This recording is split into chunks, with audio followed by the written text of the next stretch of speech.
నిజం చెప్పిన నీచుడు. ఒక ఊళ్ళో ఒక బ్రాహ్మడుండేవాడు.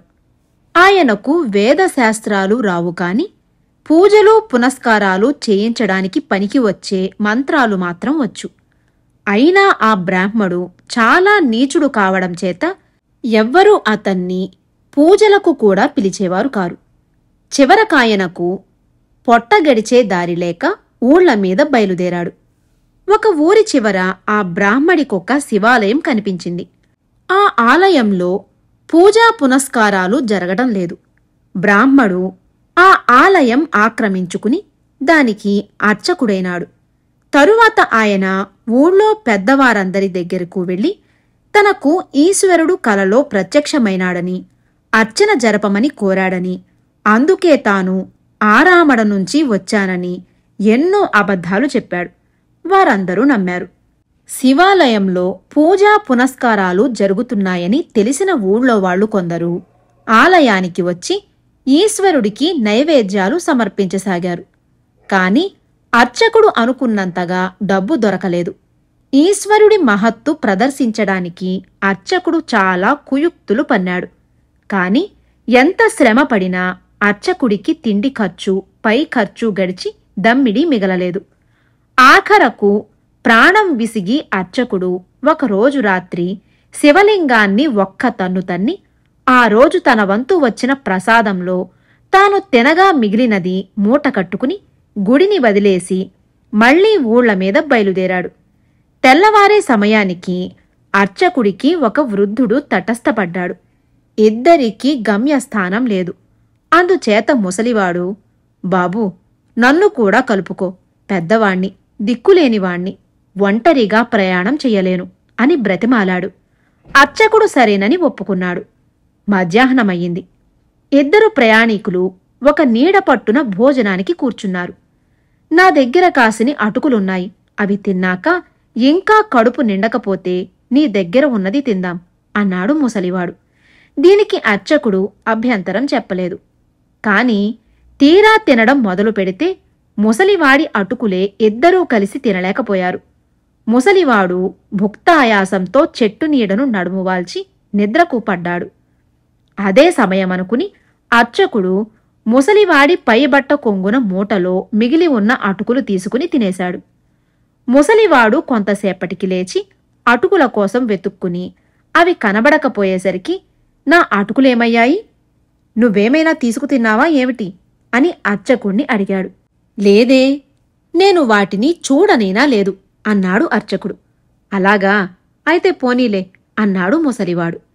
వాళ్ళు అక్కడి నుంచి బయలుదేరి ఒక దేశం వెళ్లారు.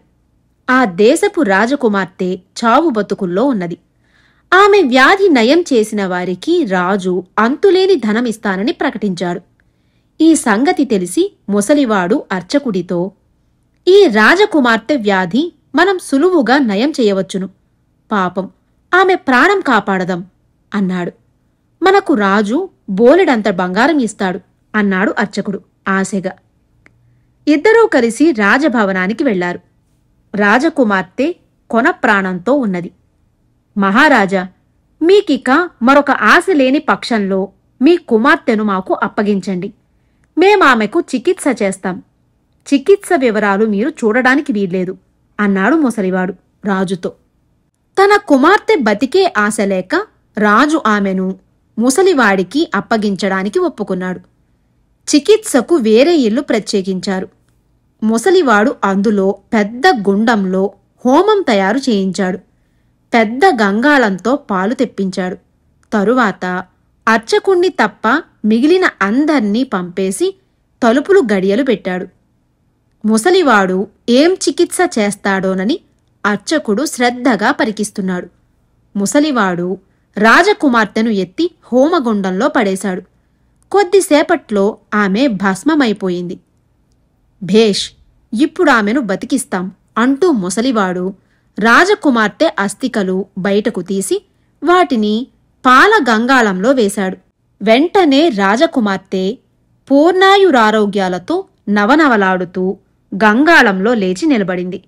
రాజు పరమానంద భరితుడై ముసలివాడికి అర్చకుడికి సమస్త సత్కారాలు చేసి భోజనం పెట్టి అంతులేని బంగారు కాసులు తెచ్చి వారి ఎదుట పోసి, అశ్వినీ దేవతల్లాగా మీరు సమయానికి వచ్చి నా కుమార్తెను బ్రతికించారు. ఏమిచ్చినా మీ రుణం తీరదు. ఈ బంగారం నుంచి మీరు మోయగలిగినంత తీసుకుని నన్ను కృతార్థుణ్ణి చెయ్యండి అని ప్రార్థించాడు. ముసలివాణ్ణి మొయ్యలేను అంటూ ముసలివాడు 2 వేళ్లతో పట్టగలిగినన్ని కాసులు మాత్రమే తీశాడు. అర్చకుడు మాత్రం ఆత్రంగా తన పైబట్ట కొంగున తాను ప్రయాసతో మోయగలిగినంత బంగారం మూటకట్టుకున్నాడు. ఇది చూసి రాజభవనంలో నౌకర్లు అర్చకుడే అసలు వైద్యుడై ఉంటాడనుకున్నారు. వారిలో ఒకడు అర్చకుడి దగ్గరకు వచ్చి రహస్యంగా, ఇక్కడికి 5 ఆమడల దూరాన మరొక రాజుగారున్నారు. ఆయన కుమార్తె కూడా దీర్ఘవ్యాధితో బాధపడుతున్నది. అయితే ఆమె ప్రాణాపాయ స్థితిలో లేదు. మా రాజకుమార్తె వ్యాధి కుదిర్చిన మీరు ఆమె వ్యాధి కుదర్చడం ఏమంత కష్టం కాదు. మీరు వెళ్లి ఆమెను చూడటం మంచిది అని చెప్పాడు. ఒకసారి చికిత్స చూసి ఉన్నాడు కనుక అదే పద్ధతిలో 2వ చికిత్స కూడా చేసి మరింత బంగారం సంపాదించాలని అర్చకుడికి దుర్బుద్ధి పుట్టింది. అందులోనూ ముసలివాడు వంతు తీసుకుపోతాడేమోనని ఈ విషయం ఆయనకు చెప్పక అర్చకుడు ఆ రాజ్యానికి ప్రయాణం కట్టాడు. 2వ రాజ్యంలో రాజకుమార్తె దీర్ఘవ్యాధితో తీసుకుంటున్న మాట నిజమే. అయితే అడ్డమైన వాళ్లు వచ్చి ధనాశతో వైద్యానికి పూనుకుని ఉండటం వల్ల వ్యాధి నయం చెయ్యలేని వైద్యులను ఉరి తీస్తానని రాజు నియమం పెట్టి ఉన్నాడు. కాని అర్చకుడు ఈ నియమానికి బెదరలేదు. ఎందుకంటే తాను చేయబోయే చికిత్స మీద ఆయనకు పూర్తి విశ్వాసం ఉన్నది. అందుచేత ఆయన ముసలివాణ్ణి సత్రంలో ఉంచి తాను రాజాంతఃపురానికి వెళ్లాడు. రాజకుమార్తెకు చికిత్స చేస్తానన్నాడు. మరణశిక్ష నియమానికి ఒప్పుకున్నాడు. అంతకు పూర్వమే తానొక రాజకుమార్తెను ప్రాణం పూర్తిగా పోయిన దాన్ని బ్రతికించాను అన్నాడు.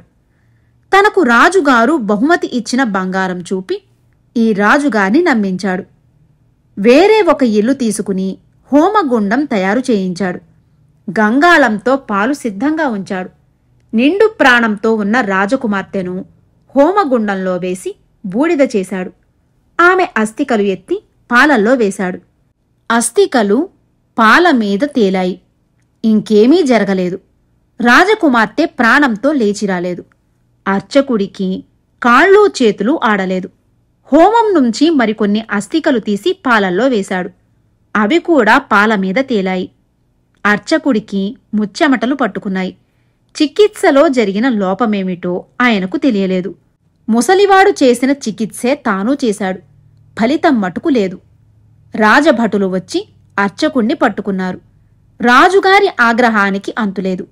రాజకుమార్తె నిండు ప్రాణం తీసిన అర్చకుణ్ణి తక్షణం ఉరి తీయవలసిందిగా రాజు ఉత్తర్వు చేశాడు. అర్చకుడు రాజు కాళ్లమీద పడి, సత్రంలో నా శిష్యుడొక ముసలివాడున్నాడు.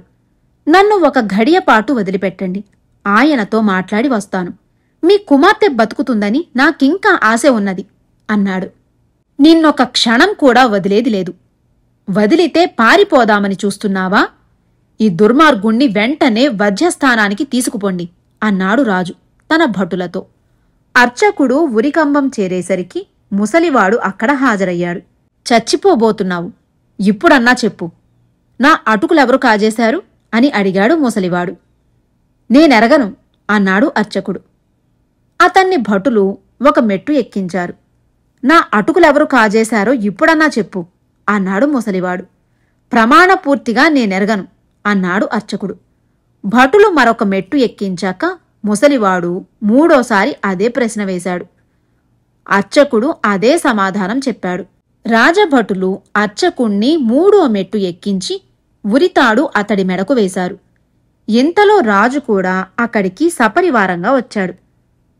కొంచెం ఆగండి, ఇతన్ని ఎందుకు ఉరితీస్తున్నారు అని ముసలివాడు రాజును అడిగాడు.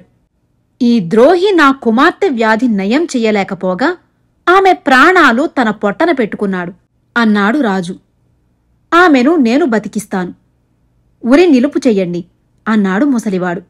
ఇదొక ఎత్తా అన్నాడు రాజు. నా వెంట మీ భటులను పంపండి. మీ కుమార్తెను బతికించలేకపోతే నన్ను కూడా ఉరి తీయించవచ్చు అన్నాడు ముసలివాడు రాజుతో. అన్నప్రకారమే ముసలివాడు రాజకుమార్తె అస్థికలు కొన్ని తీసుకుని పాలల్లో వేసి ఆమెను బ్రతికించాడు. ఆమెను పీడించిన దీర్ఘవ్యాధి కూడా పోయింది. రాజు పరమానంద భరితుడై అర్చకుడి శిక్ష రద్దు చేసి తన కుమార్తెకు ప్రాణభిక్ష పెట్టిన ముసలివాడి కోసం ఒక కొయ్య పెట్టె నిండా బంగారు కాసులు పోసి సేవకుల చేత సత్రానికి పంపాడు. మనమిద్దరమూ ఎంతకాలంగా కష్టసుఖాలు పంచుకున్నాం, అందుచేత నాకు ఈ బంగారంలో కూడా వంతు ఇప్పించాలి అని అర్చకుడు ముసలివాణ్ణి అడిగాడు. ముసలివాడు సరేనని బంగారు కాసులు ఎంచి 3 కుప్పలుగా పేర్చసాగాడు. మనం ఇద్దరమే కదా, 3 వాటాలు దేనికి అని అడిగాడు అర్చకుడు. 3వ వాటా నా అటుకులు దొంగతనంగా తిన్నవాడిది అని జవాబు చెప్పాడు ముసలివాడు. అవి నేనే కదా తిన్నాను, ఆ వాటా కూడా నాదే అన్నాడు అర్చకుడు పరమానందంతో. ముసలివాడు తల ఎత్తి అర్చకుణ్ణి కోపంగా చూసి, ఓరి పరమనీచుడా, నువ్వు నాకు అర్చకుడివిగా ఉండి నన్ను కూడా అపవిత్రుణ్ణి చేశావు కదరా అంటూ అదృశ్యమైపోయాడు. కథ సమాప్తం.